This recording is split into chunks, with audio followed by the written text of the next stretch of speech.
আজ আপনাদের এমন একটি দেশ সম্পর্কে জানাবো যেই দেশে মৃত মানুষের মাংস রান্না করে খেয়ে ফেলে। একটি মানুষ মারা গেলে তারা উৎসব করে, কেননা সেই মানুষের মাংস তারা খেয়ে ফেলতে পারে। এই দেশটি এতটাই গরিব যে 10 টাকার জন্য যুবতী যুবতী মেয়েরা দেহ বিক্রি করে দেয়। এই দেশের মানুষ এমন এমন অদ্ভুত অদ্ভুত কাজ করে যেটা দেখলে আপনার লোম দাঁড়িয়ে যাবে। তো চলুন দেখে আসি আজকের এই দেশটির নাম হচ্ছে বুরুন্ডি।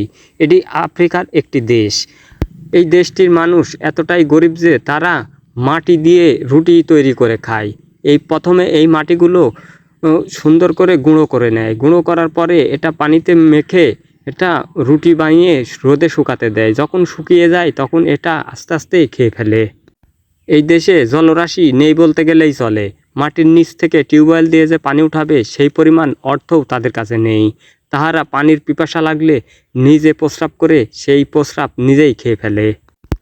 এই দেশে ক্ষুধা ও অপুষ্টিকর হার সবথেকে বেশি। বিশ্বের মধ্যে সবচেয়ে দারিদ্র দেশ এই বুরুন্ডি। এটা এমন একটি দেশ যে দেশে প্রত্যেকটি পরিবারে 2 থেকে 3 জন বা 4 জন করে শিশু সন্তান মারা গেছে অপুষ্টিকর কারণে।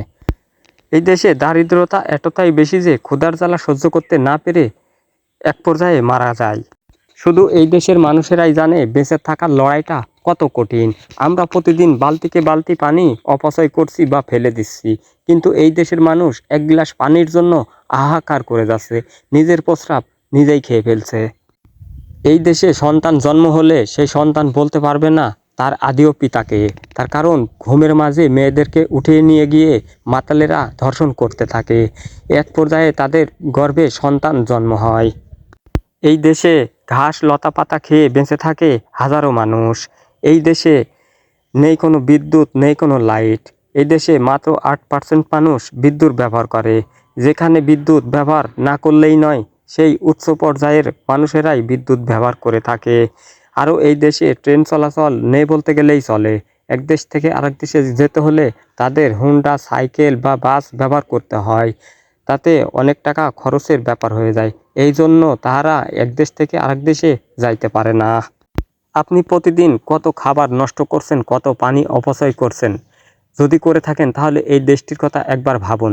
তারা কত কষ্টে কিভাবে জীবন কাটাচ্ছে। এমনকি বনের লতা পাতা ঘাস খেয়ে বেঁচে থাকে এই দেশের মানুষ। এই ভিডিওটি কেমন লেগেছে বন্ধুরা অবশ্যই কমেন্ট করে জানিয়ে যাবেন।